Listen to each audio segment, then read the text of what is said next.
का दूसरे लैपटॉप पे अपने किया है, तो वहाँ पे वो जो नोट्स हैं वो भी डाउनलोड हो रहे हैं, तो उसको हम अभी स्टडी कर लेते हैं। इन द मीन टाइम मैं थोड़ा सा, क्योंकि न्यू क्लास है, तो सबसे पहले तो मैं आप सब लोगों को वेलकम कहता हूँ इस क्लास में। ये कॉर्पोरेट लॉ की क्लास है, जो कि मॉड्यूल ई, जिसको आप सीफैप बोलते हैं, सीफैप के लिए, जिसमें हम जितने भी कॉर्पोरेट लॉज हैं उसको डिस्कस करेंगे और पढ़ेंगे, और टेस्ट वगैरह भी आप लोगों के लिए जाएंगे, ताकि आप लोग जो है वो एक अच्छे तरीके से कामयाब हो सकें। और क्लास शुरू करने से पहले जो है वो कुछ लोगों का थोड़ा सा इंट्रोडक्शन भी कर लेते हैं, ताकि ज़रा आपस में फैमिलियरिटी और ज़रा अंडरस्टैंडिंग पैदा हो जाए। तो कुछ स्टूडेंट्स का आज हम इंट्रोडक्शन करेंगे, क्योंकि हमारे पास टाइम शॉर्ट है, और स्क्रीन अभी थोड़ी देर में लाइव हो जाएगी।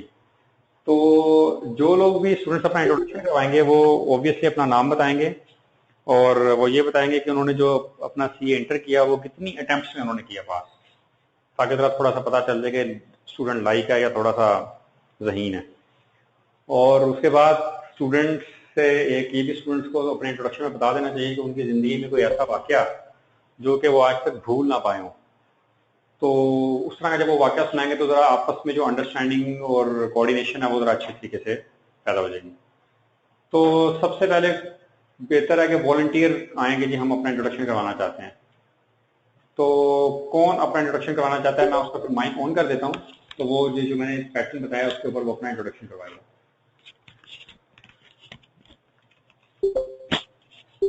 Any volunteer?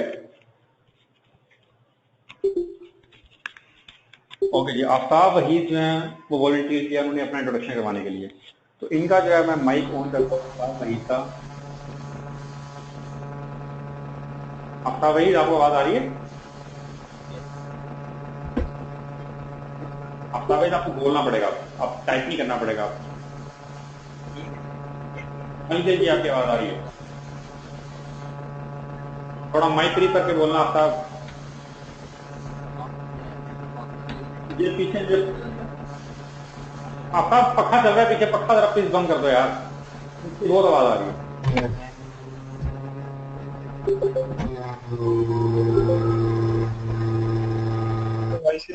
Voice is coming properly but no screen. एक मिनट, आवाज क्लियर नहीं आ रही आफ्ताब, डिस्टॉर्शन आ रही है काफी ज्यादा।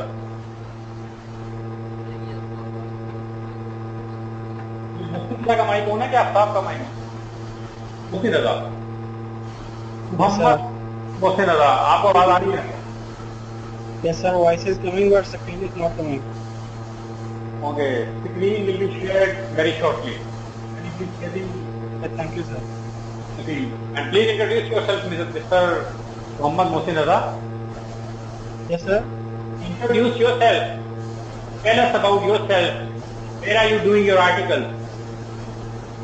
I'm doing my articles in Dwight Yusufazal Faisalabad. Faisalabad. Oh, that's great. And you did your CA intermediate in how many attempts? Sir, 6 attempts. 6 attempts. That's great. और अपनी जिंदगी का कोई ऐसा वाक्य बताएं जो कि आपको भूला ना हो अभी तक, कोई जरा हट के जरा जिंदगी का कोई वाक्य हो। Sir, CA में entry. हाँ? Sir, CA में entry. अभी तक नहीं बोली. चलें ठीक है जी, ये ना भूलिए और ना जिंदगी पर भूलेगी, याद रहेगी। चलते हैं जी अपने नेक्स्ट स्टूडेंट की तरफ। और नेक्स्ट स्टूडेंट जो है वो है, कौन जी अपना इंट्रोडक्शन करवाना चाहता है, जरा दोबारा से यहाँ पे चैट बॉक्स में डाले, मी लिख के डाल दे तो हम उसका माइक ऑन कर देते हैं।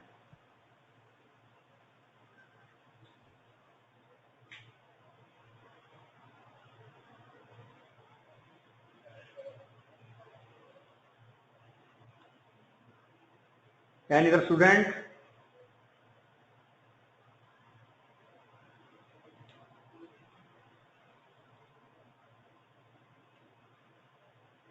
ये यहाँ पे ये टाइप किया है आईटी वालों ने एक लिंक, कि आप इस लिंक को जब क्लिक करेंगे तो आपको फुल स्क्रीन व्यू जो है वो नजर आना शुरू हो जाएगा।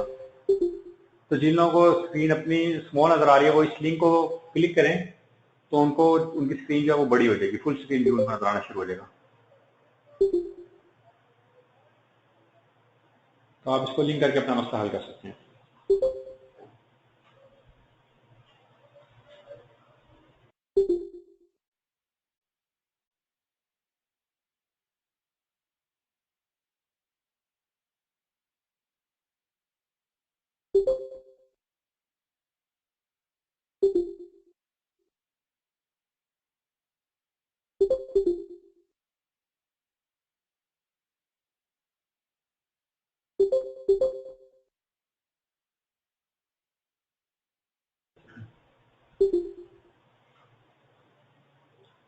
ओके जी स्टूडेंट्स, आपको मेरी आवाज आ रही है?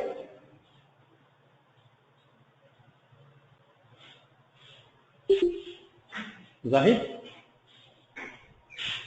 ओके, आवाज आ गई। ठीक है जी, आज का पहला दिन है और थोड़ा सा टेक्निकल प्रॉब्लम हमें आ रही है, थोड़ा सा इशू आ रहा है।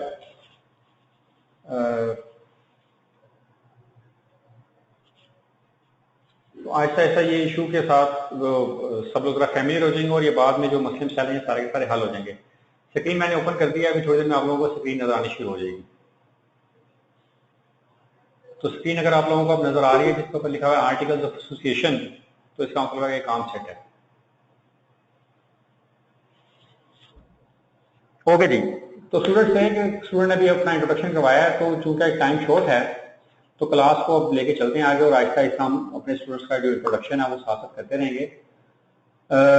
क्लास आगे लेके चलने से पहले जो है वो एक आपका जो सिलेबस है वो मैं गो थ्रू करवाना चाह रहा था, लेकिन अनफॉर्चुनेटली मेरा जो लैपटॉप है वो अटैच नहीं हो सका जिसके अंदर वो सारा डाटा पड़ा हुआ है, तो वो सिलेबस आज हम उसको नजर नहीं लगा सकेंगे। मैं जुबानी थोड़ा सा आप लोगों को बता देता हूँ कि जो तो आपने मॉड्यूल डी में सेक्शन पढ़े हुए हैं कंपनीज ऑर्डिनेंस के सेक्शन 1 से लेके सेक्शन 262 तक, वो सारे के सारे आपके सिलेबस का पार्ट हैं। और उन सेक्शंस के अंदर काफी जगहों पे आपने पढ़ा होगा एज मे बी प्रेस्क्राइब्ड। तो एज मे बी प्रेस्क्राइब्ड का मतलब ये होता है कि इसकी प्रेस्क्रिप्शन या इसके रूल्स हैं वो अलग से बने होंगे जहां पे डिटेल्स गिवन होंगी।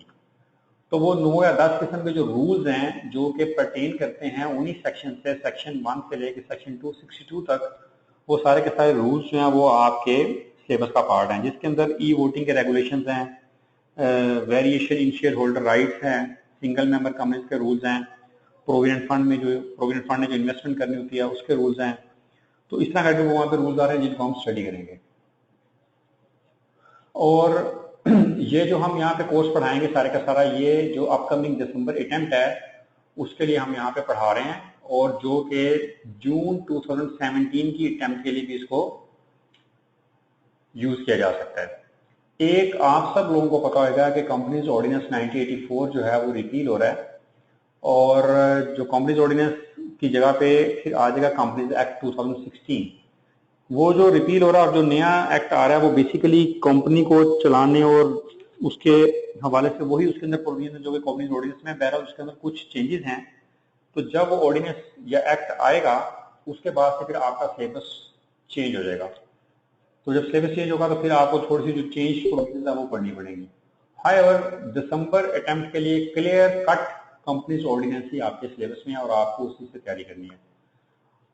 जो सेक्शन 262 तक आपने पढ़ा हुआ है उसके लिए मैं आपसे ये कहना चाहूंगा कि जो आपने मॉड्यूल डी के दौरान अपना स्टडी मटेरियल यूज किया था, जो आपने बुक्स पढ़ी थी, उन्हीं बुक्स को आप दोबारा यूज करेंगे और उसी को पढ़ेंगे क्योंकि वो पढ़ के आपने पास किया हुआ है। उन प्रोविजंस के अंदर एक्सेप्ट फ्यू चेंजेस जो कि मैं आपको टाइम के साथ हाईलाइट कर दूंगा, कोई चेंज नहीं है। एक उसके अंदर चेंज है सेक्शन 95A की जो कि नया आ गया है, वो आपको मैं नया पढ़ाऊंगा, और उसके अंदर जो प्रोस्पेक्टस से रिलेटेड सेक्शन थे उसको सिक्योरिटीज एक्ट ने रिपील कर दिया है। तो वो सेक्शन हम वहां से नहीं पढ़ेंगे कंपनी ऑर्डिनेंस से, वो हम पढ़ेंगे सिक्योरिटीज एक्ट से।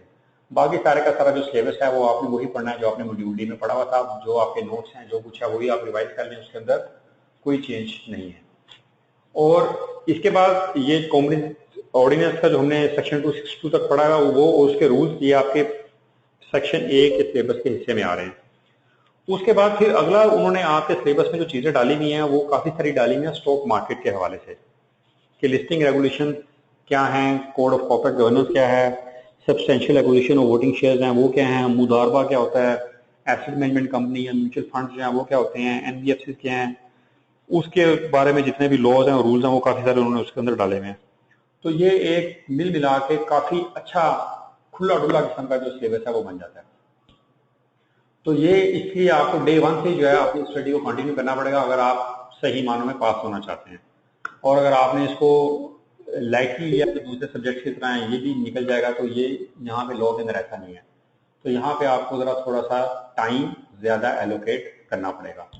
कुछ स्टूडेंट से क्वेश्चन आए हैं। एक क्वेश्चन है जी कि how much change in percentage will be expected in syllabus after companies act. Companies act जो ये C# का जो सिलेबस है, इसके अंदर कंपनीज ऑर्डिनेंस की जो वेटेज है वो है 40% के अराउंड समवेयर। तो 60% आपका तकरीबन सिलेबस उतना ही रहेगा, 40% के अंदर कोई 10% भी चेंज होगी। तो यूं कह लीजिए कि 90% तकरीबन नहीं होगा, 10% आपको जो है, ये अप्रोक्सीमेट फिगर है, वो आपको वहां से तैयारी करनी पड़ेगी। तो आप लोग अपनी कोशिश यही करें कि ये जो दिसंबर की अटेम्प्ट है, इसी के अंदर इसको पढ़ के पास करके और अपनी जिंदगी आगे गुजारें। जैसे वो एक भाई साहब जो है वो बता रहे थे कि जनाब अभी तक उन्हें ये याद है कि उन्होंने CA में दाखिला लिया था।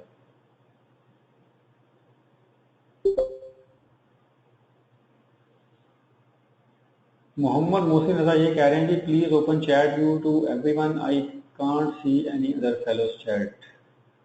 यार ये मेरे ख्याल में आप जब वो चैट उसमें डालते हैं तो आप उसके अंदर खुद ही वो व्यू टू ऑल कर सकते हैं। ये चैट बॉक्स जाहिर व्यू टू ऑल हो सकता है। फिर ये जाहिद साहब हमारे यहाँ पे IT के बड़े ज़बरदस्त किस्म के आदमी हैं जिन्होंने ये व्यू ओपन कर दिया है, तो अब आपकी चैट है सब लोग देख सकते हैं। वसीम अकरम अब ऑप्शन आ गई। अच्छा जी, इसके अंदर जो आपके जो मैसेजेस आ रहे हैं ये बड़ी तेजी से आ रहे हैं और वो तेजी से फिर ऊपर भी जाते जा रहे हैं। तो जो लेटेस्ट मैसेज होता है वो इस पर मेरे सामने होता है, जिसको मैं पढ़ सकता हूँ। तो सिलेबस चूंकि इसके अंदर काफी ज्यादा है, तो आप लोगों को थोड़ा सा अपना टाइम भी इसके ऊपर ज्यादा एलोकेट करना पड़ेगा। अब एक क्वेश्चन ये है जी कि there are there any changes from the summer attempt syllabus. जी बिल्कुल, इसके अंदर काफी सारे उन्होंने चेंजेस कर दिए हैं, नए रेगुलेशंस डाल दिए हैं आपके सिलेबस के अंदर, प्लस उन्होंने इंश्योरेंस ऑर्डिनेंस और बैंकिंग ऑर्डिनेंस का जो पोर्शन है उसको भी उन्होंने बढ़ा दिया है, और rule single member company, e voting regulation, इस तरह की चीजें उन्होंने डाल दी हैं यहाँ पे। तो सिलेबस उन्होंने थोड़ा सा बढ़ा दिया। तो जो लोग ये जून का, जिनका अगस्त में रिजल्ट आ रहा है, अगर वो पास कर जाएंगे तो वो जबरदस्त काम हो जाएगा, वरना आपको थोड़ा सा ज्यादा पढ़ना पड़ेगा।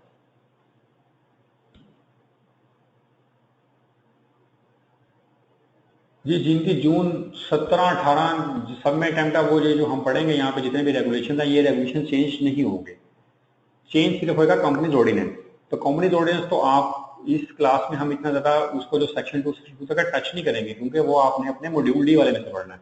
तो ये जो क्लास चलेगी ये एडवांस स्टडीज है, तो इसमें हम लेटेस्ट जो लॉज हैं और रेगुलेशन है उसको स्टडी करेंगे। तो ये आपके अगली अटेम्प्टों में भी, जिनकी जून में 2017 में अटेम्प्ट है या दिसंबर 2017 में अटेम्प्ट है, वो यहाँ पे वो पढ़ेंगे, उनके काम आ जाएंगे वहाँ पे। और कंपनीज एक्ट का अभी तक क्लियर नहीं है कि वो कब तक आएगा, देखते हैं जी वो कब आएगा और कब उसको लेके चलते हैं। सिलेबस के हवाले से आपके ध्यान में कोई और चीजें या क्वेश्चन आ रहे हैं तो कर सकते हैं, वरना फिर हम अपना आज थोड़ा सा जरा स्टडी की तरफ फोकस करते हैं।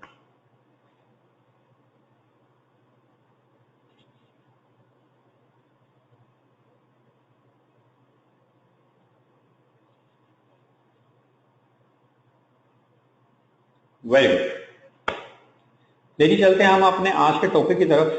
और आज का जो हमारा टॉपिक है वो है ई वोटिंग के रेगुलेशन, जो कि SECP ने जनवरी 2016 यानी कि आज से एग्जैक्टली 6 माह पहले उसको लॉन्च किया था।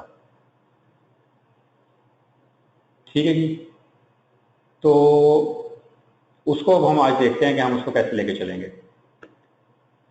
वकार साहब कह रहे हैं जी कि I have been studying companies ordinance after at least 10 years। Okay, यानी कि 10 साल के बाद ये कंपनीज ऑर्डिनेंस पढ़ रहे हैं, तो इन्होंने 10 साल पहले भी पढ़ा होगा। ठीक है जी वकार साहब, आप बेशक 10 साल के बाद पढ़े, बेशक आप 15 साल के बाद पढ़ें, अगर आप फोकस करके पढ़ेंगे तो आप पास हो जाएंगे, और अगर आप फोकस नहीं करेंगे तो आप पास नहीं होंगे। ये तो क्लियर कट लॉ है। तो हम चलते हैं जी आज के टॉपिक की तरफ। तो वहां पे साथ साथ अपनी गपशप भी चलाई रखेंगे ताकि क्लास में लोग बोर ना हो। कंपनीज ऑर्डिनेंस का जब लेक्चर चल रहा था तो अक्सर लोगों को जो है नींद आ जाती है।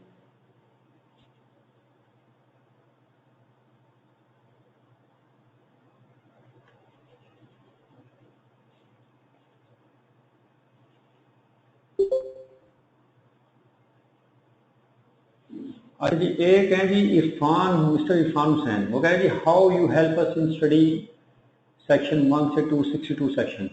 1 से 262 सेक्शन के जो इम्पोर्टेंट प्रोविजंस हैं, जैसा कि डायरेक्टर्स हो गए, मीटिंग्स हो गई, बोर्ड मीटिंग्स हो गई, मॉर्गेजेस एंड चार्जेस हो गए, डिबेंचर्स हो गए, इस तरह की जो चीज़ें हैं वो हम क्लास में स्टडी करेंगे। इन्वेस्टमेंट्स हो गई, प्रोविडेंट फंड के हवाले से जो प्रोविजंस है वो हो गई, वो हम यहाँ पे उसको रिवाइज करेंगे।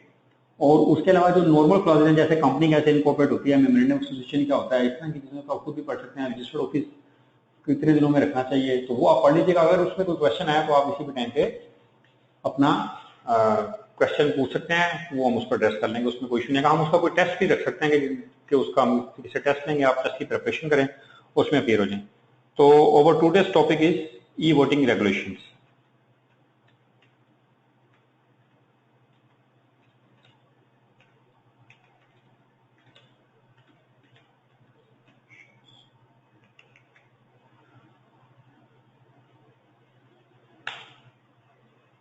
अच्छा जी, वकास साहब कह रहे हैं कि at least provide with short notes for section 1 से 262। वकास ऐसा है कि जो आपने मॉड्यूल डी में जिन आपने जो स्टडी मटेरियल यूज किया था, वही सेम मटेरियल आपका अभी भी आप यूज कर सकते हैं, क्योंकि उसके अंदर अक्टूबर 2002 के बाद, यानी कि आज से कुछ 14-15 साल पहले का वो मेनली चेंज हुए थे, उसके बाद कोई उसके अंदर मेजर चेंजेस नहीं।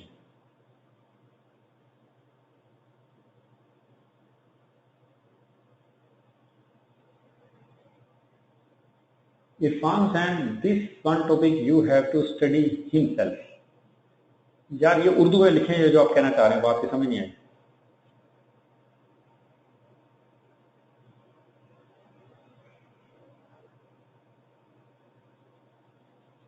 इरफान हुसैन, आपका क्वेश्चन क्या है, उसको उर्दू में भाई जरा टाइप करना। उर्दू मीन्स के इंग्लिश के अंदर ही उर्दू में बताओ आप पूछना क्या चाह रहे हो।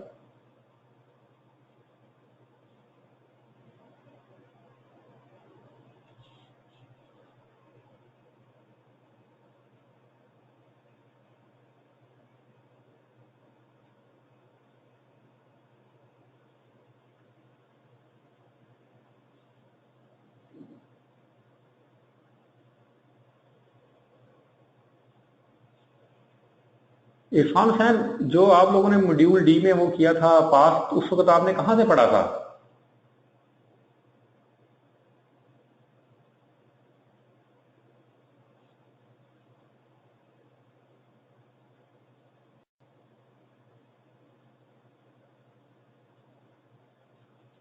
बिल्कुल, तो इरफान हुसैन आई कैप की बुक से आप उसको दोबारा तैयार कर लीजिएगा, उस पोर्शन को। उसके अंदर सेक्शन 95A के अलावा कोई और वो नहीं है।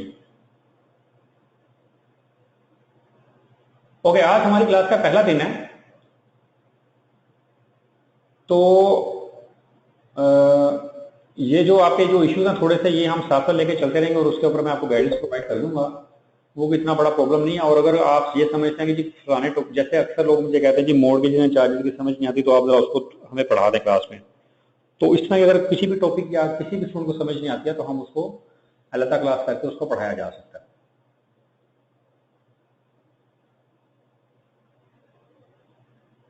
लेकिन स्टूडेंट्स, तो let's move towards the e voting revolution, जो कि मैं इस वक्त आपको स्क्रीन पे दिखा दूंगा।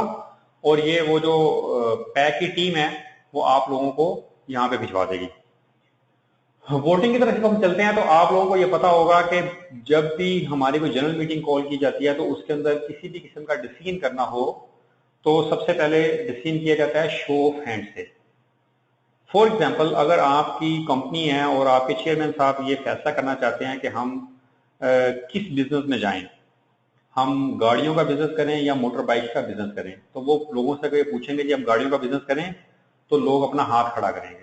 तो वो हाथ काउंटिंग वो करेंगे, और वो अगर ये समझते हैं कि ज्यादातर लोगों ने हाथ खड़ा कर दिया है, तो फिर वो गाड़ियों के बिजनेस में चले जाएंगे और चेयरमैन साहब सेक्रेटरी साहब को लिखवा देंगे, जी शो ऑफ हैंड की बेस के ऊपर मैं ये डिसीजन कर रहा हूँ कि आप जो हैं वो फैसला हो गया कि हम गाड़ियों के बिजनेस में जाएंगे। शो ऑफ हैंड के ऊपर नॉर्मली जितने भी डिसीजन हैं जनरल मीटिंग के अंदर वो किए जाते हैं। मेरा आप लोगों से ये क्वेश्चन है, ये मुझे बताएं कि शो ऑफ हैंड जब किया जाता है, तो क्या तमाम जितने भी मेंबर्स आए होते हैं उन सब पे जो वोट हैं इक्वल होते हैं, या कि उनकी जो जिनके पास जितने शेयर होते हैं उसके शो ऑफ हैंड की वोट वैल्यू भी उतनी होती है? Very good, very good. तमाम आंसर जो है बिल्कुल ठीक आए हैं कि शो ऑफ हैंड के ऊपर जिस शख्स के पास 10,000 शेयर हैं उसका भी एक वोट है, और जिसके पास एक शेयर है उसका भी एक वोट है। और जब वो शो ऑफ हैंड पे काउंट करेंगे तो सबके चूंकि इक्वल वोट हैं तो उसको ऊपर किया जा सकता है। अगर आप कॉमन ऑडियंस की मैं थोड़ी सी यहाँ पे प्रोविजन स्क्रीन पे खोल लेता हूँ।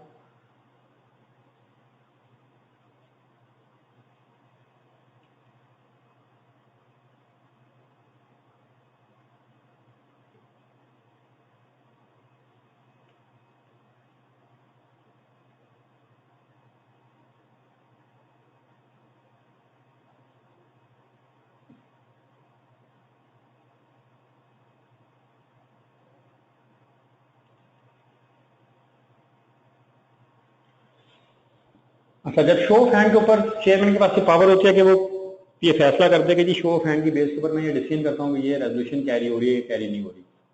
उसके बाद इट इज क्वाइट पॉसिबल कि कम लोगों ने हाथ खड़ा किया और चेयरमैन साहब का अपना दिल चाह रहा हो गाड़ियों के बिजनेस में जाने में, तो उन्होंने ये फैसला सुना दिया कि जनाब ज्यादातर लोगों ने हाथ खड़ा किया था, इसलिए मैं ये गाड़ियों के बिजनेस में जा रहा हूँ। तो इन दैट केस पोल भी डिमांड किया जा सकता है। पोल डिमांड करने का मतलब यह है कि आप ये कहेंगे नहीं जनाब एक्चुअल वोटिंग करवाएं, जिसके पास ज्यादा शेयर्स हैं उसके ज्यादा वोट होंगे, जिसके पास कम शेयर्स हैं उसके कम वोट होंगे, तो आप पोलिंग करवाएं। पोलिंग मीन जितना ये जो नॉर्मल पोलिंग होती है, इलेक्शंस होते हैं, बैलेट पेपर बनते हैं, बैलेट पेपर डाले जाते हैं बॉक्स में, काउंट किए जाते हैं और फिर फैसला किया जाता है। तो अगर लोग मुतमिन नहीं है तो वो पोलिंग के लिए डिमांड कर सकते हैं। इसके अलावा जब चेयरमैन साहब को खुद भी समझ नहीं आ रही, जब उन्होंने शो ऑफ हैंड करवाया फॉर एग्जांपल और आधे लोगों ने हाथ खड़ा कर दिया, उन्होंने नहीं किया, उनको समझ नहीं आ रही यार ये ज्यादा हाथ हैं कम हाथ हैं, तो चेयरमैन के अपने पास भी पावर है कि वो भी ये कह सकता है कि जनाब जो पोल है वो मैं डिमांड करता हूँ, तो सब लोगों को पोलिंग करनी पड़ेगी, शो ऑफ हैंड के ऊपर फैसला नहीं होगा। चेयरमैन साहब को तो ये पावर दे दी गई कम्युनिटी ऑर्डिनेंस ने, लेकिन जो शेयर होल्डर्स हैं उनकी पावर के ऊपर कुछ कंडीशंस लगा दी गई हैं जो कि इस वक्त आपके सामने है कि अगर एक पब्लिक कंपनी होगी, ये 167 सेक्शन की जो सब क्लॉज 1 की सब क्लॉज ए में ये लिखा हुआ है कि in case of a public company, अगर पब्लिक कंपनी होगी तो at least 5 members having the right to vote on the resolution and present in person और बाय प्रॉक्सी, कि कम से कम 5 मेंबर्स जो है ना वो ये कह सकते हैं कि जनाब हम पोलिंग करवाना चाहते हैं। इसका मतलब ये हुआ कि जब आपकी जनरल मीटिंग चल रही है, वहां पे बेशुमार शेयर होल्डर्स आए हैं, तो कोई से भी 5 लोग अगर खड़े होकर ये कह दें कि जी हम पोलिंग करवाना चाहते हैं, तो फिर चेयरमैन साहब को वो जो गाड़ियों वाला फैसला उन्होंने करवाया था वो खत्म हो जाएगा और उनको ये पोलिंग करवानी पड़ेगी अगर पब्लिक कंपनी है वो। दूसरे केस में रहता है अगर वो प्राइवेट कंपनी है। प्राइवेट कंपनी के अंदर लॉ ने थोड़ी सी एक और लॉ मेकर्स ने वो डाल दी घुमनगिरी जिसे कह लें कि अगर वहां पे 7 लोग आए हुए हैं तो फिर कुछ और क्राइटेरिया, और अगर 7 से ज्यादा आए हैं तो कुछ और क्राइटेरिया है।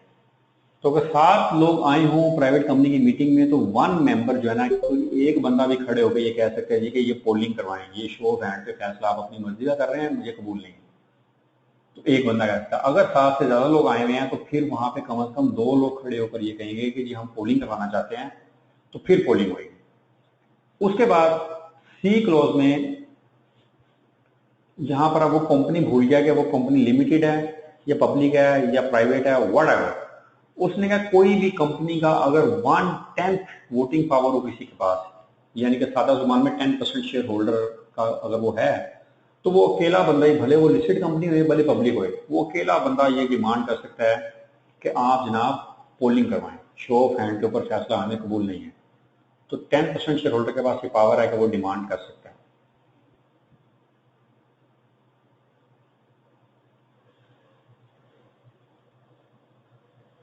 और ये जो नीचे डी क्लॉज है उसके अंदर भी यही लिखा है कि 1/10 अगर उसका टोटल पेड अप वैल्यू है तो उसकी बेस के ऊपर ये पोल डिमांड किया जा सकता है। ये डिमांड फॉर पोल मैं आपको इसलिए पढ़ा रहा हूँ कि हमने जो अभी रेगुलेशंस पढ़ने हैं वो है वोटिंग के रेगुलेशंस।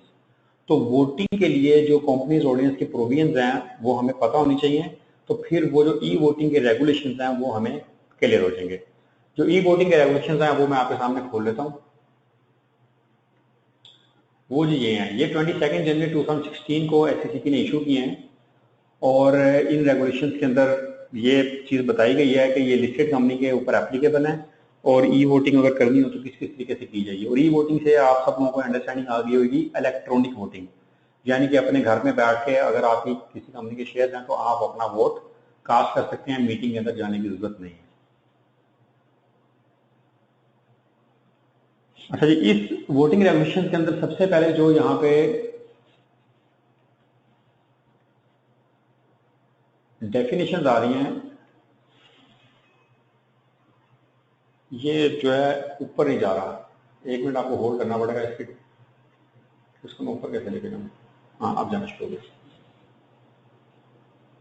इसमें जो सबसे पहले डेफिनेशन आ रही है वो जी एक्रीडिशन सर्टिफिकेट।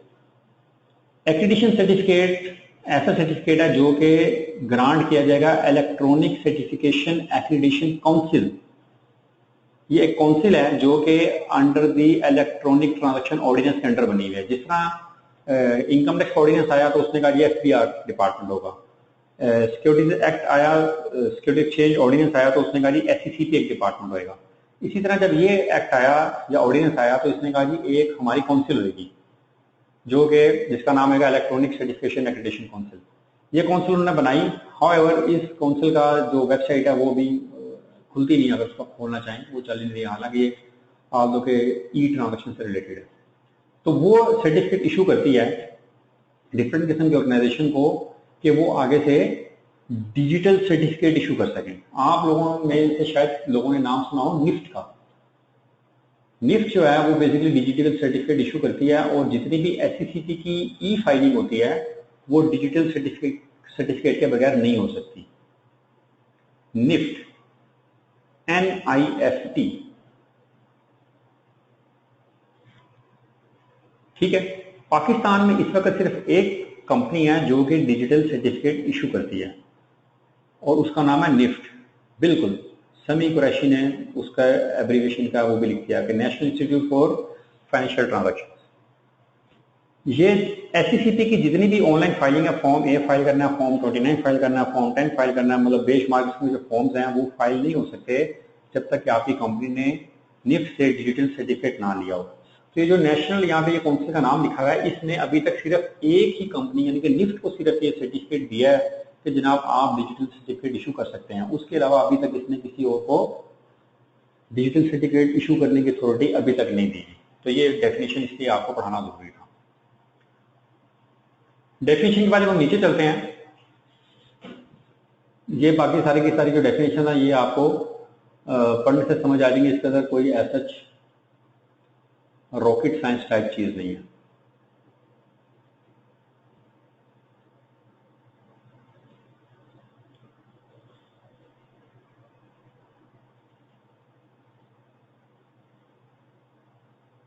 अभी मैं दूसरे पेज पे जाना चाह रहा हूं जो कि कोई प्रॉब्लम आ रही है। कौन सी हो गया?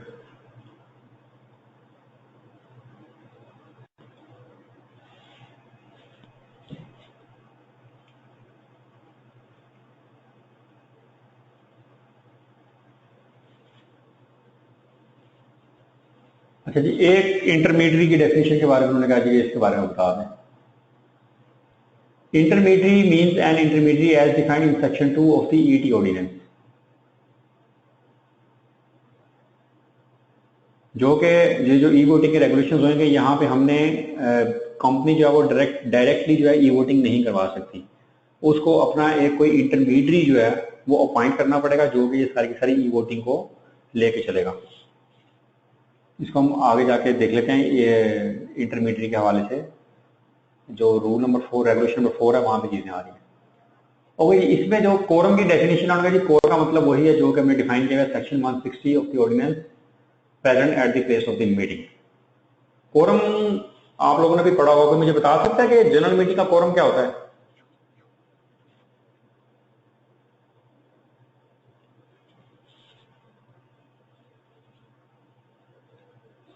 एनीवन?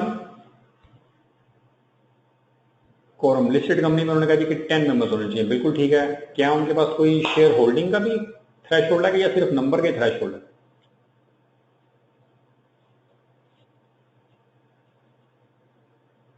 वकार बेहतरीन स्टूडेंट है, ये सब कुछ भूल चुका है और इसके लिए अब ये आसानी है कि फ्रेश तरीके से पढ़ सकता है। वंडरफुल जी, बिल्कुल 25% शेयर होल्डिंग होनी चाहिए और लिस्टेड कंपनियां तो 10 लोग होने चाहिए और प्राइवेट कंपनी हो तो 2 बंदों से भी काम चल सकता है। ठीक है जी, तो उन्होंने कहा जी कोरम की डेफिनेशन जो सेक्शन 160 में दी गई है यहाँ पे भी वही चलेगी। आगे बात आती है एप्लीकेबिलिटी की, कि ये जो रूल्स हैं ये एप्लीकेबल हैं to the general meetings of the listed companies for providing voting rights to members through electronic mean managed by authorised intermediaries, कि ये जो रेगुलेशंस हैं ये शैल बी एप्लीकेबल हो जाएंगे जो जनरल मीटिंग्स हैं लिस्टेड कंपनीज की। तो ये पब्लिक कंपनीज या प्राइवेट कंपनीज के ऊपर एप्लीकेबल नहीं है, ये सिर्फ लिस्टेड कंपनीज के ऊपर एप्लीकेबल है और उन्हें ये जितनी भी इसकी प्रोविजन है उसके मुताबिक अपनी मीटिंग्स को लेकर चलना पड़ेगा। अच्छा, इस रूल के अंदर मैकेनिज्म बेसिकली ये है कि एक कंपनी है लिस्टेड कंपनी और दूसरी तरफ उसके शेयर होल्डर्स हैं। अब उन्होंने अपनी ई वोटिंग करनी है तो बीच में उन्होंने एक थर्ड पार्टी को ऐड किया जिसको उन्होंने बोला है इंटरमीडियरी। अब उन्होंने कहा कि इंटरमीडियरी जो है वो कौन बनेगा? इंटरमीडियरी वो बन सकता है बैलेटर एंड ट्रांसफर एजेंट। बैलेटर और ट्रांसफर एजेंट बेसिकली वो होते हैं जितनी भी लिस्टेड कंपनीज हैं इनके जो शेयर्स होते हैं उसकी जो ट्रांसफर का काम कर रहे होते हैं, उनके नाम है THK एसोसिएट्स प्राइवेट लिमिटेड जो कि कराची में है, फैमको एसोसिएट्स ये एक बहुत बड़ी कंपनी है, फिर CTC एक बहुत बड़ी कंपनी है पाकिस्तान में जो काम कर रहे हैं शेयर ट्रांसफर एजेंट का। बैलेटर का मतलब आपको पता है, बैलेटिंग कहते हैं कुर्रा अंदाजी को, कि जो लोग कुर्रा अंदाजी करते हो। कुर्रा अंदाजी की जरूरत उस वक्त पड़ती है जब आप कोई भी कंपनी अपने शेयर पब्लिक ऑफर करती है और जितने शेयर ऑफर किए हैं और अगर ज्यादा एप्लीकेशन आ जाएं तो फिर बैलेटिंग करनी पड़ती है, यानी कि कुर्रा अंदाजी करनी पड़ती है। तो बैलेटिंग आप खुद नहीं कर सकते, कंपनी नहीं कर सकती, वो SECP ने जिन लोगों को रजिस्टर किया हुआ है, THK एसोसिएट्स हो गया, फैमको हो गया, हमीद मजीद एसोसिएट्स और बेशुमार 15-20 कंपनीज हैं, तो उनके पास एक सॉफ्टवेयर होता है जिस कंप्यूटराइज, तो उसमें वो बैलेटिंग करते हैं। तो जो बैलेटर और ट्रांसफर एजेंट ये लोग हैं जो कि रजिस्टर हुए हैं इन रूल्स के अंडर 2015 के रूल्स के अंदर, वो एलिजिबल हैं to be appointed and perform the functions of intermediary if it fulfils the following requirement.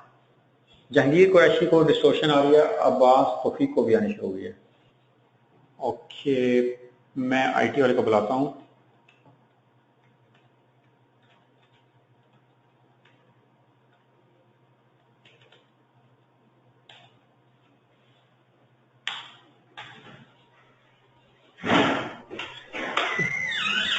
जाहिर डिस्टॉर्शन आ रही है।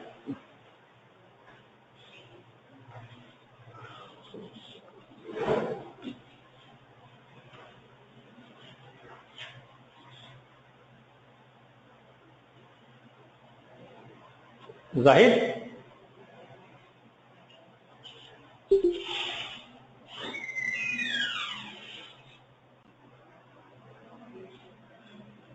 जी स्टूडेंट सब आपको आवाज क्लियर आ रही है?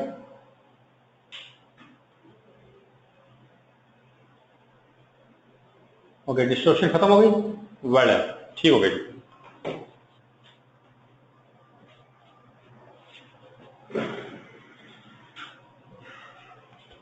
लिटिल बिट कटिंग अभी भी हो रही है यार। ओके जी, तो बैलेटर एंड ट्रांसफर एजेंट्स को आप इंटरमीडिएट के तौर पर फाइंड कर सकते हैं अगर ये जो नीचे कंडीशंस लिखी हुई हैं ये फुलफिल वो कर रहे हो। ये 6 किस्म की कंडीशंस हैं जो कि सिंपल सी हैं, कि एक तो उनके पास एक वेब पोर्टल होना चाहिए फॉर ई वोटिंग, कि एक वेबसाइट ऐसी हो जहां पे ई वोटिंग की जा सकती हो, कंप्यूटर हार्डवेयर उनके पास होना चाहिए, सॉफ्टवेयर एंड प्रोसीजर्स, ऐसे प्रोसीजर जो कि रीजनेबली सिक्योर हो from unauthorised access and misuse, कि कोई बंदा हैकिंग करके आकर तो गलत वोट ना डाल के चला जाए, और वो प्रोवाइड करते हो reasonable level of reliability and correct operation और reasonably suited for performing the intended function. और ये चौथे नंबर पे लिखा है, इसको आप पढ़ लें, क्लियर कट। तो इस तरह का अगर उनके पास वेब पोर्टल है, कंप्यूटर हार्डवेयर है, सॉफ्टवेयर है, ये पहली कंडीशन है, तो फिर उनको इंटरमीडियरी के तौर पे अपॉइंट किया जा सकेगा। लेकिन ये काफी नहीं है। दूसरे नंबर पे वो ये कहते हैं कि उनके पास employ person who are expert in operation of such hardware and software, तो ऐसे बंदे भी उन लोगों को हायर करने पड़ेंगे जो कि हार्डवेयर को चलाना जानते हो, सॉफ्टवेयर को चलाना जानते हो। तो ये रूल्स आने के बाद ये जो हमारे जाहिद खान साहब IT के एक्सपर्ट हैं, तो इनके लिए भी एक जॉब अपॉर्चुनिटी बन सकती है कि किसी इंटरमीडियरी के पास उनको जॉब मिले। तो वहां पे जाके फिर ई वोटिंग में पता नहीं क्या हाल होगा। एनी हाउ जी, ये दूसरी कंडीशन वहां पे मीट करनी पड़ेगी, आईटी के लोगों के लिए जॉब निकल आएगी। उसके बाद तीसरे नंबर वो कहते हैं जी वो प्रोसेस करते हैं एक secured system based on process of display of electronic ballets, recording of votes, और इस तरह की जो चीजें जो आईटी के हवाले से हैं वो उनके सिस्टम में मौजूद होनी चाहिए। सबसे जो क्रिटिकल और इम्पोर्टेंट और प्रॉब्लमेटिक क्लॉज है वो है क्लॉज डी। क्लॉज डी ये कहती है कि वो प्रोसेस करते हो valid accreditation certificate for the period of appointment, कि जब आप उनको अपॉइंट कर रहे हैं तो उनके पास ये एक्रीडिशन सर्टिफिकेट जो है ये होना चाहिए। अब जो एक्रीडिशन सर्टिफिकेट है, जैसा कि मैंने आपको बताया कि अभी तक तो उन्होंने एक ही कंपनी को इशू किया, किसी को इशू ही नहीं किया और उनकी वेबसाइट भी नहीं चलती। तो ये अब पता नहीं किस तरीके से सर्टिफिकेट इशू किए जाएंगे। आज मैंने एससीसीपी में कॉल किया था और वहां पे मेरी एक मैडम से बात हुई जिन्होंने ई वोटिंग रेगुलेशन के ऊपर काम किया हुआ है। तो उनसे मैंने पूछा जी कि अब हमने अपना, because I am also working in a listed company और हमारी भी एजीएम आने वाली है, तो मैंने कहा जी कि हम अपनी अब जो नोटिस इशू करेंगे तो उसमें ई वोटिंग का पावर दें लोगों के ना दें, और अगर दें तो मुझे ये बताएं कि हम किसको अपॉइंट करें एज इंटरमीडियरी। तो उन्होंने कहा जी नहीं ये अभी प्रैक्टिकली जो है ना वो पॉसिबल नहीं है, तो आप अपने नोटिस में इसको ना डालें, तो हम इन रूल्स को मे भी थोड़ा सा अमेंड करेंगे या मॉडिफाई करेंगे। तो प्रैक्टिकली अभी ये चलाना थोड़ा सा मुश्किल है, लेकिन जो रूल्स बने हैं और आपके सिलेबस का हिस्सा है और आज इसमें से एग्जाम में क्वेश्चन आना मुश्किल बात नहीं है, तो वो आ जाएगा। तो लिहाजा आप इसकी तैयारी पूरी करें और अगर क्वेश्चन है तो आप उसको एड्रेस कर दें। अच्छा जी, ई क्लॉज में वो ये कहता है कि जो भी इंटरमीडियरी है उसके जो डायरेक्टर्स और उसके जो एम्प्लॉय हैं उनको कोई जो है ना वो ऑफेंस ना उन्होंने किया हो फ्रॉड या ब्रीच ऑफ ट्रस्ट का, और उनको कोई पनिशमेंट ना मिली हो for an offence under the ordinance. ये एक उन्होंने बड़ी हार्श किस्म की क्लॉज डाल दी है, क्योंकि कंपनी ऑर्डिनेंस के अंडर अक्सर छोटी मोटी पेनल्टियां जो है वो लगती रहती हैं। तो अगर किसी को कोई पनिशमेंट मिली हुई है, पेनल्टी लगी हुई है, तो फिर वो इस कंपनी इंटरमीडिएट कंपनी के अंदर ना तो जॉब कर सकता है ना ही इसका डायरेक्टर बन सकता है। तो आप लोग चूंकि सीए प्रोफेशन के अंदर हैं और एसएससी के साथ डीलिंग करना और काम करना आप लोगों ने करना होता है, तो अगर आप वो ये काम कर रहे हो तो केयरफुल रहिएगा कि अपने ऊपर पेनल्टी ना लगने दीजिएगा, वरना वहां पे आपकी जॉब नहीं हो सकेगी।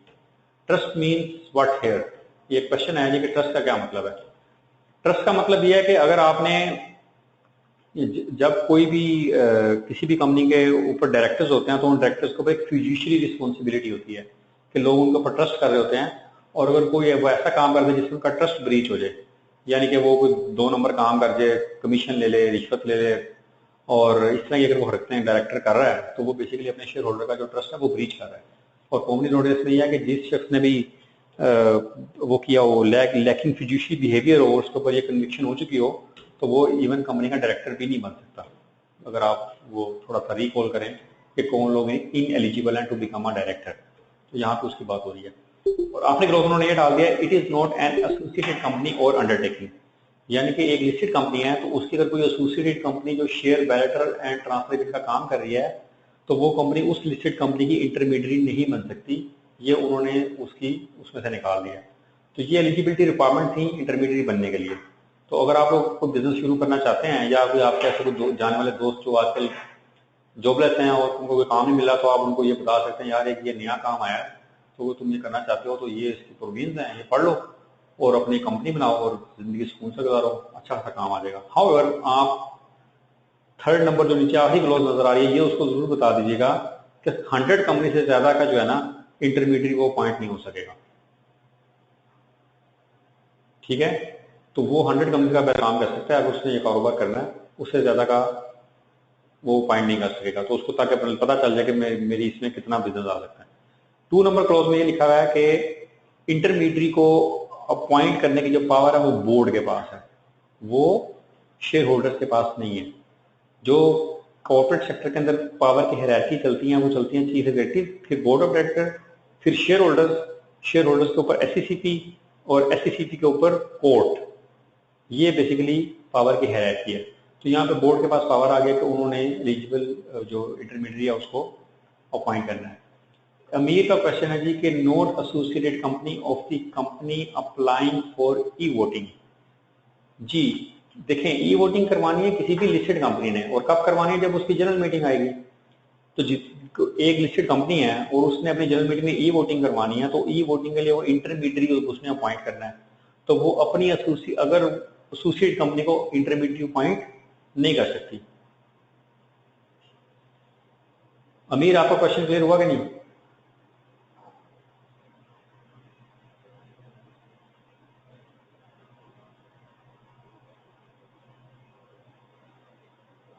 जी समी क्रैशी, आप बिल्कुल कह रहे हैं कि एक वक्त के अंदर 100 कंपनी से ज्यादा का वो इंटरमीडियरी नहीं बन सकता, और अगर उसके पास कुछ कंपनी नाराज होकर चली गई हैं 25 कंपनी, तो वो न्यू 25 कंपनीज को मजीद एक्सेस कर सकता है कि जहां मैं आपका इंटरमीडियरी बन जाता हूँ।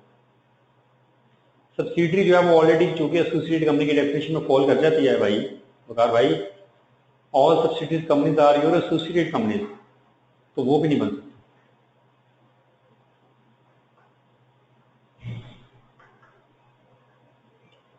ठीक है जी, तो ये था एलिजिबिलिटी क्राइटेरिया। अब हम चलते हैं इसके नेक्स्ट टूल की तरफ, उसको देखते हैं कि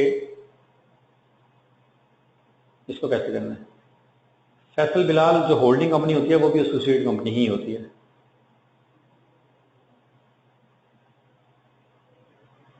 नहीं जहांगीर क्रैशी, रट्टा लगाने की जरूरत नहीं है, इसको अंडरस्टैंड करने की जरूरत है। तो अंडरस्टैंड कर लेंगे तो मेरे ख्याल से फिर रट्टा लगाना थोड़ा सा आसान हो जाएगा। एनीहाउ जी, general requirement for the company. General requirement में ये कहता है जी, articles of association of the company shall provide that in case of e voting both members and non members can be appointed as proxy. शायद आप लोगों को ये पता हो कि कंपनी ऑर्डिनेंस ये कहता है कि प्रॉक्सी जो है ना वो मेंबर होना चाहिए अनलेस आर्टिकल्स प्रोवाइड अदरवाइज, कि अगर आर्टिकल के अंदर नॉन मेंबर को भी लिखा है ना कि वो प्रॉक्सी हो सकता है तो ठीक है। तो यहाँ पे वो ये कह रहे हैं जी कि जिन कंपनीज ने भी ये वोटिंग करनी है तो उनके आर्टिकल ऑफ एसोसिएशन के अंदर ये क्लियरली लिखा होना चाहिए कि आप मेंबर को भी अपॉइंट कर सकते हैं एज अ प्रॉक्सी और नॉन मेंबर को भी एज अ प्रॉक्सी अपॉइंट कर सकते हैं इन केस ऑफ ई वोटिंग। ठीक है, और उसके बाद जो +2 है, एक क्वेश्चन है जी समी क्रैशी का, सर जी आज ई वोटिंग कंप्लीट हो गए, एक कंपनी की another company can be taken out for the business.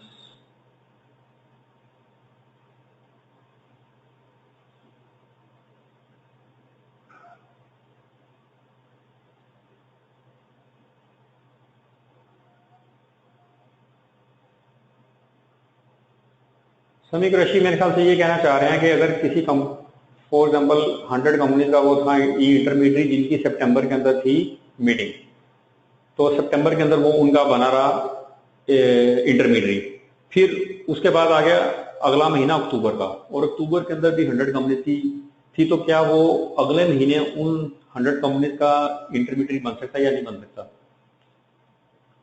तो लॉ ने जो यहाँ पे जो प्रोविजन डाली है उसके अंदर उसने इस तरीके से इतना क्लियरली तो नहीं लिखा, लेकिन समी क्रैशी जो है वो कोई ग्रोथ ओरिएंटेड बिजनेसमैन लगता है जो कि सोच रहा है कि मैं अपना बिजनेस कैसे बढ़ा सकता हूँ।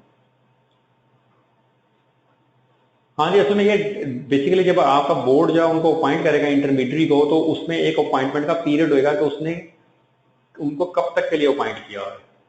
तो अगर तो वो उसको स्पेसिफिक मीटिंग के लिए अपॉइंट करता है तो फिर वो उसके बाद अगली कंपनी का बन सकता है अगर हम इस लॉ का फायदा उठाना चाहें। हाउएवर अगर बोर्ड ये कहता है जी कि आप मेरे इंटरमीडियरी के तौर पे आप अपॉइंटेड है सिंस के जब से हम आपको बना रहे हैं और फॉर द टाइम जब तक हम अपना एग्रीमेंट कैंसिल ना कर दें, तो अगर वो अपॉइंटमेंट चली जा रही है तो फिर वो उस केस से नहीं ले सकता। अगर स्पेसिफिक मीटिंग के लिए करेंगे तो फिर वो उसको चेंज किया जा सकता है। ठीक है जी, आगे कंपनी के ऊपर उन्होंने ये एक रिक्वायरमेंट डाल दिया कि the company adopting e voting shall formulate procedure for appointment and authorisation of intermediary and related matters, कि कंपनी ने जो उनको कैसे अपॉइंट करना है, कैसे उनको ऑथराइज करना है, उसके जो प्रोसीजर्स हैं वो कंपनी ने बनाने हैं जो भी ई वोटिंग को अडॉप्ट कर रहे हैं। और बी नंबर जो क्लॉज है ना, ये बड़ी टफ किस्म की मेरे हिसाब से क्लॉज है प्रैक्टिकल लाइफ को देखते हुए। वो कहते हैं मेंटेन करेंगे आप database of registered email addresses of members in the register of members maintained under section 147 of the ordinance, कि जो कंपनी भी ई वोटिंग अडॉप्ट कर रही है, एक तो वो ई इंटरमीडियरी को अपॉइंट करने का फॉर्मुलेट कर लेगी अपने प्रोसीजर्स कि हमने उसको कैसे अपॉइंट करना है, वो तो बात समझ में आ जाती है। बी नंबर में वो ये कहता है कि वो जितने भी उसके शेयर होल्डर्स है ना, उनका ईमेल एड्रेस उसने लेना है और रजिस्टर ऑफ मेंबर में लिखना है कि हर बंदे का ईमेल एड्रेस क्या है। वसीम को आवाज नहीं आ रही, बाकी लोगों का भी यही मसला है या कि बाकी लोगों को आवाज आ रही है? आ रही है वसीम, बाकी सब लोगों को आवाज आ रही है, तो प्रोबली आपके उधर कोई स्पीकर का इशू आ रहा हो। यानी हो, अब आप लोगों का ध्यान में ये क्वेश्चन आ रहा होगा कि ये ईमेल एड्रेस वाला काम इतना मुश्किल क्यों लग रहा है। ये मुश्किल भाई इसलिए है कि अभी आप लोग अगर बिजनेस ऑर्डर पढ़ते हो तो अक्सर आप लोगों को नजर आता होगा नोटिस कि बराए मेहरबानी तमाम शेयर होल्डर से ये कहा जाता है कि अपना CNIC प्रोवाइड कर दें ताकि जो उनका डिविडेंड वारंट है उनको रिलीज किया जाए। तो लोग अभी तक अपना CNIC नहीं प्रोवाइड कर पा रहे कंपनीज को, लिस्टेड कंपनीज को 3-4 साल से एक्सरसाइज चल रही है। तो वो अपना डिविडेंड इवन उनको मिलना है CNIC प्रोवाइड करने के बाद, उसके बावजूद वो CNIC नहीं दे पा रहे। तो ईमेल एड्रेस जब आप मांगेंगे अपने शेयर होल्डर से तो इसके बाद तो डिविडेंड भी नहीं मिलना, कोई पैसे भी नहीं मिलने। तो ये वाली एक्टिविटी कैरी आउट करना एक बहुत ह्यूज टास्क होगा लिस्टेड कंपनीज के लिए, क्योंकि मेंबर्स जो हैं वो इतने रिस्पॉन्डिंग नहीं होते अपनी कंपनीज को, डिविडेंड के केस में नहीं हो रहे, तो ये काफी ज्यादा मसला आएगा। तो बहरहाल ये उन्होंने अपने लॉ में डाल दिया है, तो कंप्लाइंस को करना पड़ेगा, कोशिशें करनी पड़ेंगी और लेके चलना पड़ेगा। सलमान कह रहे हैं जी पॉइंट बी को रिपीट कर दें। पॉइंट बी ये कहता है कि जितने लोग भी ई वोटिंग करवाना चाहते हैं, जो कंपनी करवाना चाहती हैं, वो अपने जो उनके शेयर होल्डर्स हैं उनके ईमेल एड्रेस लेके अपने रजिस्टर ऑफ मेंबर में हर बंदे के नाम जाके उसका ईमेल एड्रेस मेंटेन करेगी जो हमने रजिस्टर ऑफ मेंबर रखा होता है। तो ये एक लॉ की रिक्वायरमेंट आ गई है। मेरा पर्सनल व्यू पॉइंट ये है कि ये प्रैक्टिकली इसको करना एक काफी टफ टास्क है, क्योंकि लिस्टेड कंपनी के ऊपर एक और ऑब्लिगेशन आई थी कि हर शेयर होल्डर का CNIC रखें। तो अभी तक वो अपने CNIC पूरे नहीं कर सके। अभी भी कोई डिविडेंड किसी कंपनी का डिक्लेयर होता है तो अखबार में इश्तेहार आ जाता है जी अपना CNIC दें वरना आपका डिविडेंड पे नहीं किया जाएगा।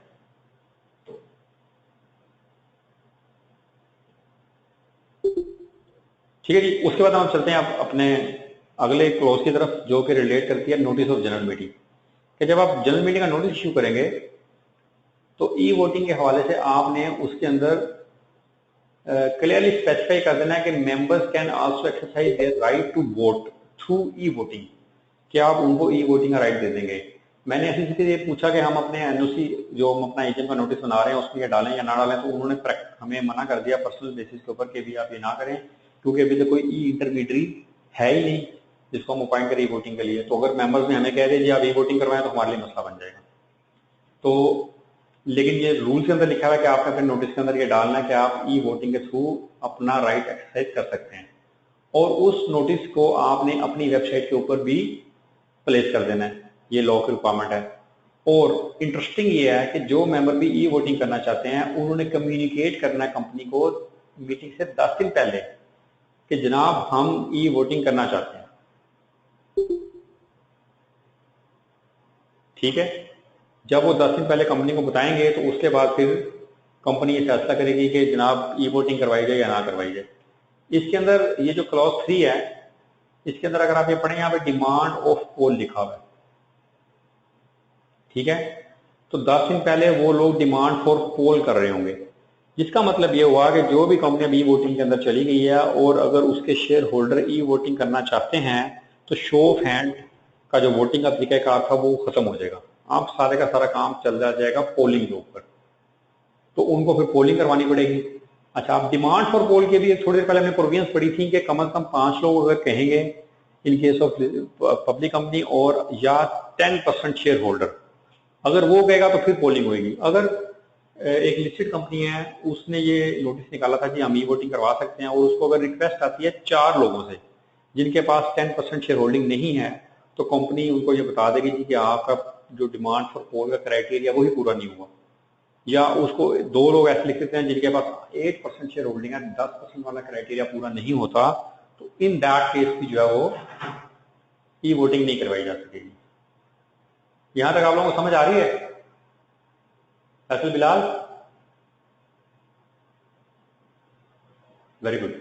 कोई कंफ्यूजन तो नहीं अभी तक? वंडरफुल। सैयद एम बिलाल साहब कह रहे हैं जी लास्ट पॉइंट को रिपीट कर दें। Syed M Bilal rule number बताएं, 6(1) के 6(2) के 6(3)? 3 के अंदर यह है कि जब आपने अपने एजीएम का नोटिस इशू किया जो कि 21 डेज बिफोर आपने देना होता है, मेंबर्स को वो नोटिस मिला, तो उसके बाद अगर वो अपना वोट डालना चाहते हैं किसी भी रेजोल्यूशन के ऊपर ई वोटिंग के थ्रू, तो वो एजीएम से 10 दिन पहले जो है कंपनी को एक लेटर लिखेंगे जी कि हम डिमांड पोल कर रहे हैं और हम ई वोटिंग करना चाहते हैं।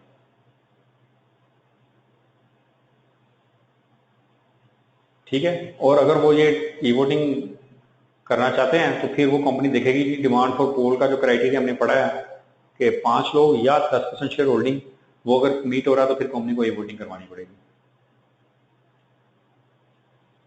ये जो सब रूल 4 है इसमें लिखा हुआ है कि it shall be binding on the company to arrange for e voting if the company receives demand for poll from at least 5 members और बाय एनी मेंबर और members having not less than 1/10 of the voting power. तो ये अगर आ गया तो फिर company को e voting करवानी पड़ेगी। और नीचे नंबर जो रूल नंबर 7 है, फैसल बिलाल ने बड़ा जबरदस्त क्वेश्चन किया है। उन्होंने ये क्वेश्चन किया जी कि ई वोटिंग में प्रोक्सी का ऑप्शन है या नहीं। अच्छा, इसके अंदर रूल बेसिकली ये है, जो भी हम आगे जाके पढ़ेंगे, थोड़ा सा बता देता हूं कि जो जो इंटरमीडियरी है ये अपना एक अपॉइंट करेगा, उसका नाम होगा एग्जीक्यूशन ऑफिसर। एग्जीक्यूशन ऑफिसर जो है वो बेसिकली जितने भी शेयर होल्डर जो ई वोटिंग करना चाहते हैं वो इसको अपना प्रोक्सी अपॉइंट करेंगे, एग्जीक्यूशन ऑफिसर को। और जो एग्जीक्यूशन ऑफिसर है वो एज अ प्रोक्सी के तौर पे जनरल मीटिंग आपकी अटेंड करेगा, लेकिन वो जो वोट है वो अपनी मर्जी से नहीं डाल सकेगा। वो वोट वही डालेगा जो ई वोटिंग के थ्रू लोगों ने उसको बताया होगा कि यार मेरी तरफ से हाँ है और मेरी तरफ से ना है। वो एजीएम में आएगा एज प्रोक्सी इन सब लोगों का जिन्होंने ई वोटिंग की थी, और जितने लोगों ने हाँ कहा था उतने हाँ के वोट डाल देगा, जितने लोगों ने ना कहा था उतने ना के वोट डाल देगा। तो बेसिकली वो प्रोक्सी के तौर पे वहां पे आ रहा होगा। तो ये प्रोक्सी और डिमांड फॉर पोल की जो प्रोविजंस हैं वो यहाँ पे आ जाएंगी। जी जहांगीर, कोई ऐसी क्वेश्चन कीजिए।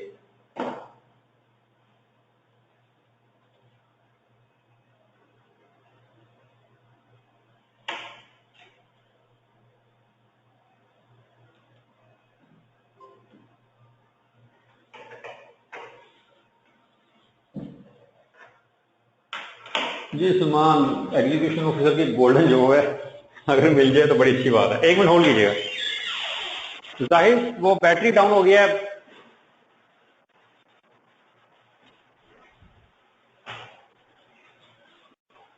जरा बैटरी डाउन है तो वो आ रहे हैं।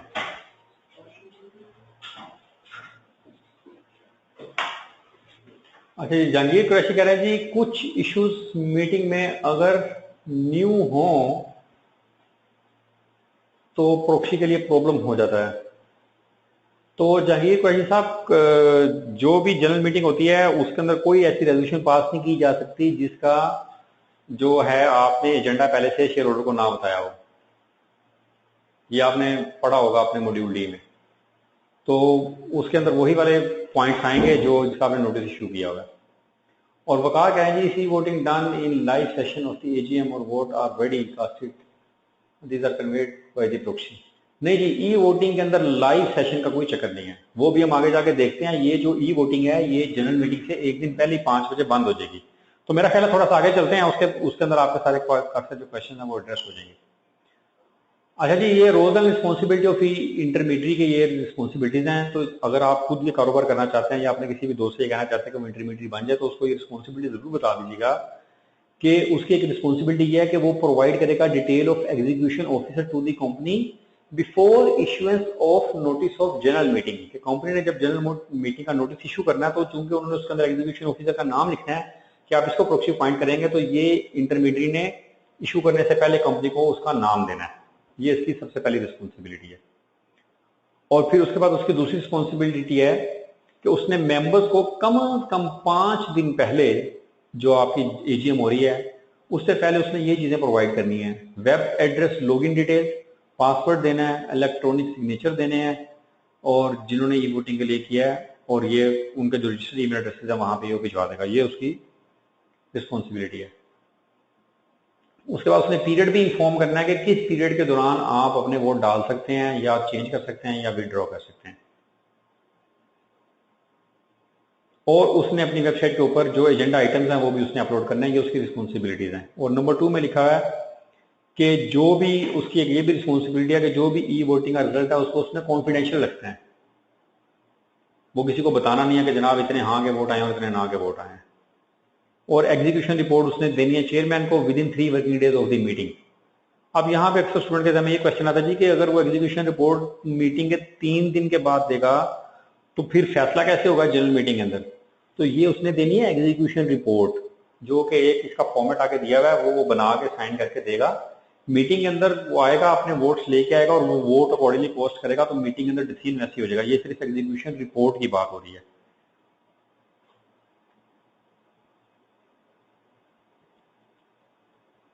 हाँ, जहांगीर कुरैशी जो है वो समझ गए हैं कि जैसे पैग ने प्रोवाइड किया है तो वैसे ही करना होगा। लेकिन पैग ने मुझे ये नहीं पता कि 5 दिन पहले दिया कि नहीं दिया। इंटरमीडिएट को कम से कम 5 दिन पहले देना पड़ेगा एटलीस्ट। हाँ जी, अच्छा जी, आगे आगे जी participation in general meeting through e voting. तो उसने कहा जी फैसिलिटी ऑफ ई वोटिंग जो है वो ओपन कर दी जाएगी 3 दिन पहले मीटिंग से। जो भी आपकी एजीएम है उसे 3 दिन पहले कम से कम ओपन कर देनी चाहिए। अगर 10 दिन पहले ओपन कर सकते हैं तो 10 दिन पहले करते हैं, लेकिन 3 दिन तो जरूर आपने देने हैं। और जिस दिन आपकी जनरल मीटिंग है उससे पहले वाले दिन 5 बजे 1700 आवर्स के ऊपर वो ई वोटिंग की एक्टिविटी जो है ठक करके क्लोज कर दी जाएगी। ठीक है जी। और identity of members intending to cast e vote जो है वो उनको पता होना चाहिए कि जनाब सही बंदा वोट डाला कि नहीं डाला, तो वो उसकी आइडेंटिटी जो है वो रिक्वायर करेंगे। और एक इंटरेस्टिंग चीज ये है कि ये 3 नंबर पे आ रहा है, for the purpose of ensuring that members who have cast their votes through e voting do not vote again at the general meeting. कि जिन्होंने ई वोट डाल दिया था वो दोबारा जनरल मीटिंग में आकर दोबारा ना वोटिंग डाल दें। तो उस पर्पस को अवॉइड करने के लिए ये आप समझें कि उसे क्या बोलते हैं, इंटरनल कंट्रोल सिस्टम है लॉ का, कि ये एक रिस्क है कि वो दोबारा वोट डालने आ सकते हैं। तो चेयरमैन ऑफ द मीटिंग के पास एक्सेस होनी चाहिए कि कौन से वो लोग थे जिन्होंने ई वोटिंग के थ्रू वोट डाला था, उनके नेम, उनके फोलियो नंबर और ये फलानी इन्फॉर्मेशन सारी की सारी इंटरमीडिएट चेयरमैन साहब को प्रोवाइड कर देगा। 4 नंबर में लिखा हुआ है कि chairman of the meeting announce करेंगे वोटिंग ऑफ रेजोल्यूशन थ्रू पोल। वो कहेंगे जी जो भी हमें रेजोल्यूशन पास करनी है वो पोल के थ्रू होगी, क्योंकि पोल रिसीव हो चुका का डिमांड रिसीव हो चुका है, ये चेयरमैन साहब ने बताना है। और अब आ गया भाई एग्जीक्यूशन ऑफिसर, जिसकी गोल्डन जॉब की बात चल रही थी। वो वेरीफाई करेगा कि vote cast through e voting and shall be deemed to be a proxy during the time of poll. उसको प्रोक्सी समझा जाएगा भाई, ये लॉ में लिखा हुआ है। ये अब मीटिंग के अंदर असल में सारी कार्रवाई चल रही है। क्लॉज नंबर 6, 7 और 8 ये आप लोग इसको स्टडी कर लें, आपको समझ आ जाएगी। किसी चीज के समझ नहीं है तो ये मैं आपको बताता हूँ, उसके बाद मैं रूल नंबर 10 पे चलता हूँ। 6, 7 और 8 इसको आप प्लीज आप स्टडी कर लें।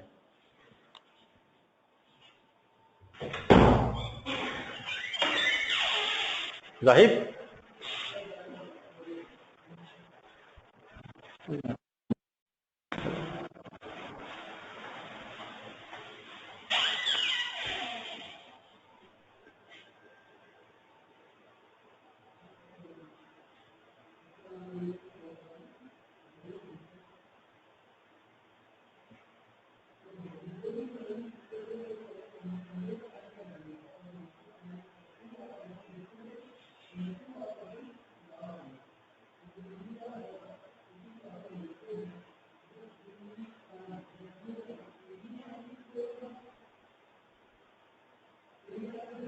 अमीर चेयरमैन ऑफ द मीटिंग जो होता है वो चेयरमैन ऑफ द बोर्ड होता है, वो मीटिंग को चेयर करता है। अगर वो ना हो तो फिर जो बोर्ड मेंबर्स होते हैं वो किसी को भी अपॉइंट कर सकते हैं कि आप इस मीटिंग के चेयरमैन बने।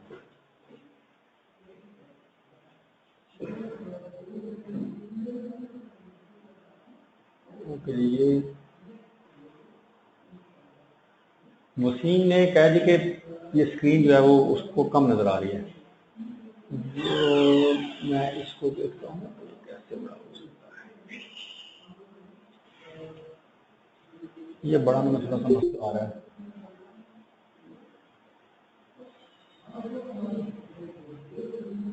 नहीं मोहसिन रजा, ये जो ई वोटिंग है ये 5 बजे क्लोज होगी। लोगों ने अपने अपने वोट बता दिए एग्जीक्यूशन ऑफिसर को कि मेरी तरफ से हाँ है और मेरी तरफ से ना है। अब जो एग्जीक्यूशन ऑफिसर है वो अगले दिन जाएगा मीटिंग के अंदर एज अ प्रोक्सी। मिसाल के तौर पे 100 लोगों ने ई वोटिंग की तो वो 100 लोगों का प्रोक्सी होगा।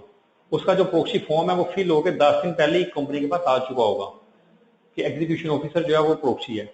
अब वो 100 लोगों में से 75 ने हाँ की हुई है और 25 ने ना की हुई है, तो वो आएगा और वो बैलेट पेपर के ऊपर 75 हाँ और 25 ना लिख के उसके अंदर डाल देगा बैलेट बॉक्स के अंदर। तो एज अ प्रोक्सी वो उस मीटिंग को अटेंड कर रहे हैं।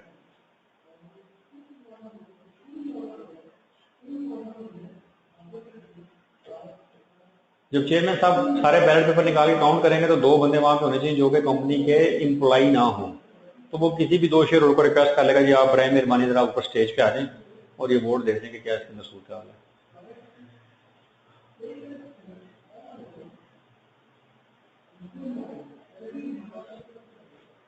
इरफान हुसैन कोई भी 2 विटनेस, यानी कि जब एजीएम चल रही होती है तो तकरीबन 25-30 के करीब लोग तो बैठे होते हैं कम से कम, तो उनमें से किसी 2 को चेयरमैन साहब कॉल कर लेंगे जी आप एज ए विटनेस ऊपर आ जाएं और ये देख लें कि मैं बिल्कुल सही वोटिंग की काउंटिंग कर रहा हूँ, मैं एक ईमानदार आदमी 2 नंबर ही नहीं करूंगा। तो वो 2 लोग आ जाएंगे, वो विटनेस बन जाएंगे और अपने साइन करके अंगूठे लगा देंगे कि ठीक है जी सही वोट्स काउंट किए हुए हैं। हाउएवर चेयरमैन अपने सीएफओ को या अपने पीए को या अपने अकाउंटेंट को नहीं बुला सकता कि जनाब इधर आके मेरी हेल्प कराओ, वो काम गलत हो जाएगा।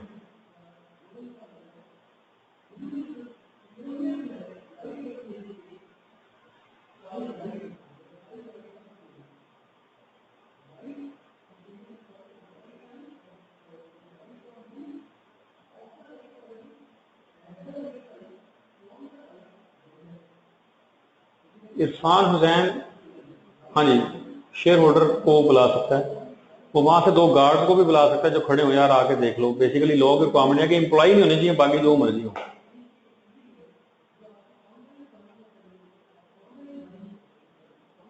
हाँ जी कि ये जो उसका मकसद ये है कि वो फैसला सही तरीके से कर सके।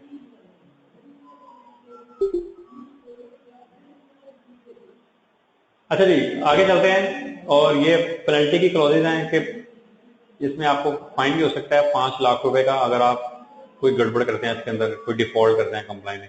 सॉरी रूल नंबर 10 जो वो रह गया कि एग्जीक्यूशन रिपोर्ट एक बनेगी जो कि उसने ऊपर हमने पढ़ा था कि 3 दिन के अंदर उसने चेयरमैन साहब को प्रोवाइड करनी है, और ये जो एग्जीक्यूशन रिपोर्ट की स्टॉक एक्सचेंज और कमीशन को भी देनी पड़ सकती है अगर वो डिजायर करेंगे।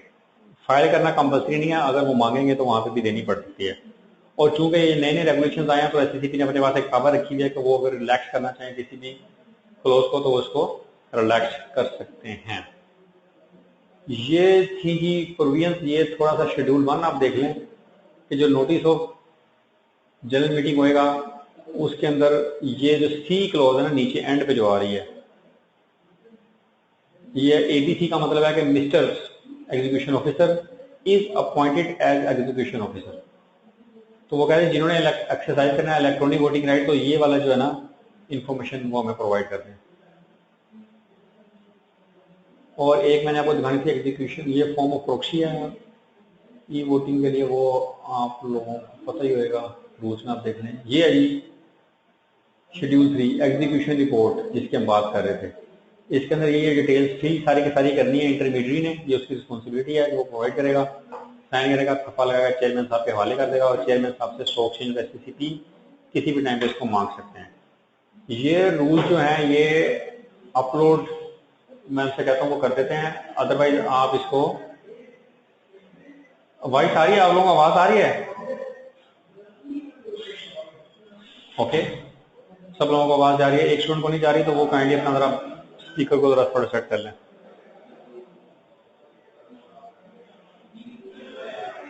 तो ये आप एससीसीपी की वेबसाइट से भी इसको डाउनलोड कर सकते हैं, उस वहां से आप डाउनलोड कर लें और इसको आप स्टडी कर लें। कोई क्वेश्चन हो तो आप कल में से पूछ सकते हैं। कल इंशाल्लाह हमारी क्लास 8 बजे स्टार्ट होगी, तो कोई क्वेश्चन है तो आप पूछ सकते हैं, वरना हम अपनी क्लास को करते हैं खत्म।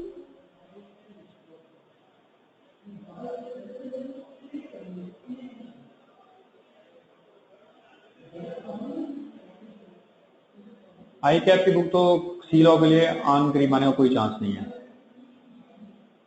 हाँ जी बोर्ड चेयरमैन जो होता है वो सीईओ से डिफरेंट होता है, वो एक अलग तरीके से चल रहा होता है। लिस्टेड कंपनी के अंदर ये दोनों पोजीशन सेपरेट रखी होती हैं, चेयरमैन अलग होना चाहिए और सीईओ अलग होना चाहिए, और अगर कंपनी लिस्टेड नहीं है तो एक बंदा ये दोनों पोजीशन जो है उसको रख सकता है। पैक की जो बुक है आमिर शहबाज साहब की वो आन करीब आने वाली है, वो आएगी तो फिर आप वहां से दे सकते हैं।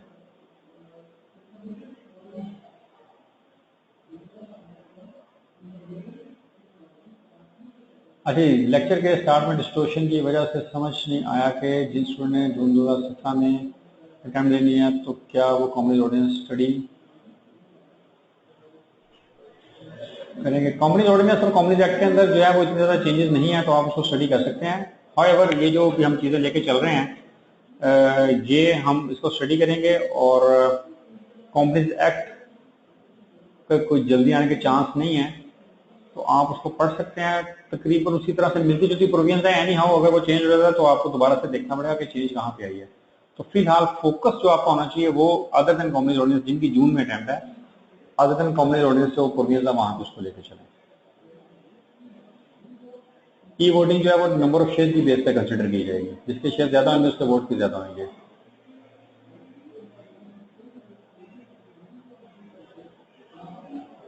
जी अमीर, टेस्ट जो है वो हम अपने शेड्यूल के मुताबिक लेके चलेंगे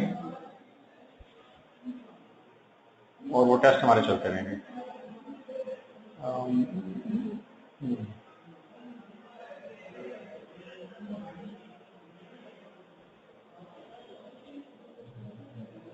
आमिर शहबाज साहब की जो बुक सेकंड एडिशन है वो ऑब्सोलीट हो चुका है। थर्ड एडिशन मेरी बात हुई थी, उनका आने वाला है करीब। वो जब आता है तो उसको आप उसको परचेज कीजिएगा, मे बी 1 महीने के अंदर आ जाए। वो आएगा तो मैं आपको इन्फॉर्म कर दूंगा। शेयर कोर्स जो प्लान और नोट्स हैं वो आपसे शेयर हो जाएगा आफ्टर संडे। संडे को बना के तो मैं अपलोड करवा दूंगा। एग्जीक्यूशन रिपोर्ट का फॉर्मेट जो वो बिल्कुल नहीं पूछ सकता, वो सिर्फ ये आपसे पूछेगा जी कि ये कब फाइल करनी है, कितने दिनों के अंदर फाइल करनी है, और एसएससी की इसको मांग सकता है, नहीं मांग सकता है, फॉर्मेट नहीं आएगा। ये आपके एग्जाम में नो चांस कि इसका फॉर्मेट वो पूछे।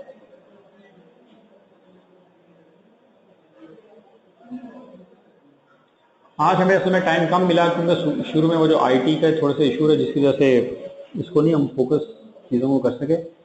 तो एक अप्रोच है जी, अप्रोच क्या होनी चाहिए स्टडी लॉ को पढ़ने की, एडमिन ये कह रहे हैं। देखिए जी, जो कॉर्पोरेट लॉ है बेसिकली लॉ की प्रोविजंस कुछ तो बड़ी आसान सी हैं जो कि आपको फौरन याद हो जाती हैं, और उनका नुकसान ये होता है कि वो फौरन भूल भी जाती हैं, आप रिकॉल नहीं कर पाते। और जहाँ पे मुख्तलिफ किस्म की चीज़ें आ जाती हैं जो कि मिलती जुलती हों, जैसा कि अगर मैं आपसे पूछूं कोरम ऑफ बोर्ड मीटिंग और कोरम ऑफ जनरल मीटिंग, तो आप आपस में मिक्सअप कर जाएंगे। कुछ लोग कोरम और डिमांड फॉर पोल को मिक्स कर जाते हैं, ये थोड़े से इश्यूज आ रहे होते हैं। तो इसको स्टडी करने का सबसे बेहतर तरीका ये है कि जो बियर एक्ट है उसको यूज किया जाए, क्योंकि जब बियर एक्ट से इजी नोट्स बनाए जाते हैं तो उसमें सम टाइम कोई वेरिएशन या ट्रांजिशन आ जाती है, जो रियल कॉन्सेप्ट होता है लॉ का वो थोड़ा सा चेंज हो जाता है। तो कोशिश हम ये करेंगे ज्यादा से ज्यादा जो बियर एक्ट है उसको हम स्टडी करें। और दूसरे नंबर पे जो भी आप स्टडी करते हैं, अगर आपको कोई फ्रेंड या दोस्त है जिससे आप जिसको बता सकें यार आज मैंने ये पढ़ा और इसके अंदर ये प्रोविजंस थी, तो वो आप काम कर लें। उसका फायदा ये होगा कि आपके दोस्त का भी फायदा हो जाएगा और आपको प्रोविजंस भी याद रह जाएंगी।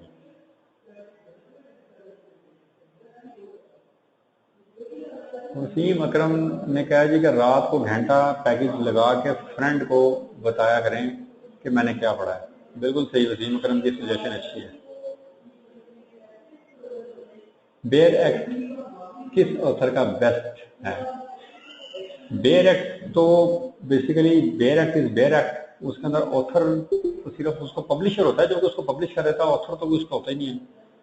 वो तो एसईसी की रोल पार्लियामेंट में अप्रूव होते हैं लॉज, तो वो उसके ऑथर होते हैं बेसिकली।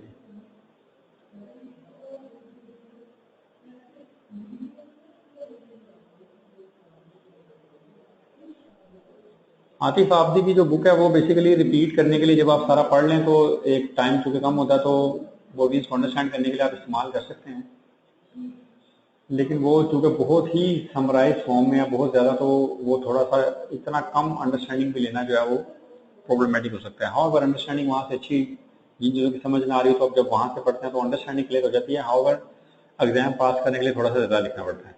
ऐसे इस्लाम का अगर आप बुक लेंगे तो भाई उसके अंदर इतना ज़्यादा मटेरियल है जो कि आपके लिए प्रॉब्लमेटिक हो सकता है। इसके लिए बुक्स वगैरह भाई पैक की बुक आपको मैं रिकमेंड करूंगा, वो आ जाएगी, आप उसको परचेज कर लें। बाकी जो ये जो छोटे छोटे जैसे ई वोटिंग के रूल्स हैं 4 पेजेस के ऊपर या 3 पेजेस के ऊपर ये रूल्स हैं, इस रूल्स को किसी यहीं से पढ़ लें। जिसने भी बुक लिखनी है उसने इसी को तोड़ मोड़ के लिखना है, तो यहाँ से समझ आ तो रही है सिंपल इंग्लिश की। बाकी भी जो रूल्स हैं, variation in share holder right, वो भी 2-3 पेजेस के हैं। प्रोविडेंट फंड के इन्वेस्टमेंट वो भी 2-3 पेजेस के हैं। बाकी जितने भी कॉमन गवर्नेंस के रूल्स हैं छोटे छोटे ही हैं। Imitation and acceptance of deposit वाले रूल भी ऐसे ही हैं। कोड ऑफ कॉर्पोरेट गवर्नेंस तो इन एनी केस आपने पढ़नी ओरिजिनल है, उसके अंदर तो किसी वो जिन्होंने बुक भी लिखी है उन्होंने भी ओरिजिनली वहाँ पे छापे हैं, उन्होंने भी उसमें कोई चेंजेस नहीं किए हैं। तो ये छोटे छोटे छोटे रूल्स हैं, उसकी लिस्ट लंबी चौड़ी है, तो इतना वो प्रॉब्लमेटिक नहीं है। आप मेरे ख्याल से लग रहा है कुछ थोड़ा ज्यादा परेशान हो गए मैं स्टूडेंट, तो परेशान हो लेकिन इतना ज्यादा परेशान ना हो कि वो टेंशन बना लें उसको। इश्यू ऑफ कैपिटल रूल्स जो है वो भी नए आगे में है, तो हम नए रूल्स ही पढ़ेंगे। पिछले सेशन में भी हमने वो नए वाले ही पढ़े थे।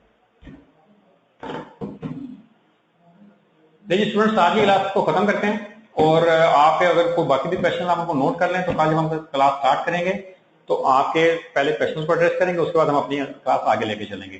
कल हम स्टडी करेंगे variation in rights of share holders, तो वो वाले रूल्स आप डाउनलोड कर लें और उसको अगर नजर लगा सकते हैं तो लगा लें, कल हम उसको पढ़ेंगे।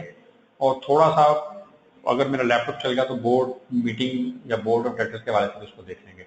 SCCT की वेबसाइट से ये डाउनलोड हो जाएंगे रूल्स। और सिलेबस भी प्लीज अपना डाउनलोड कर लें ताकि आपको पता होगा आपका सिलेबस है क्या। वही आपको ICAP की साइट से मिलेगा। क्लास का टाइम है 8 बजे, कल 8 बजे क्लास शुरू होगी और 9:30 तक चलेगी। और हमारी क्लास हुआ करेगी थर्सडे को और फ्राइडे को। Thank you very much to all of you and अल्लाह हाफिज।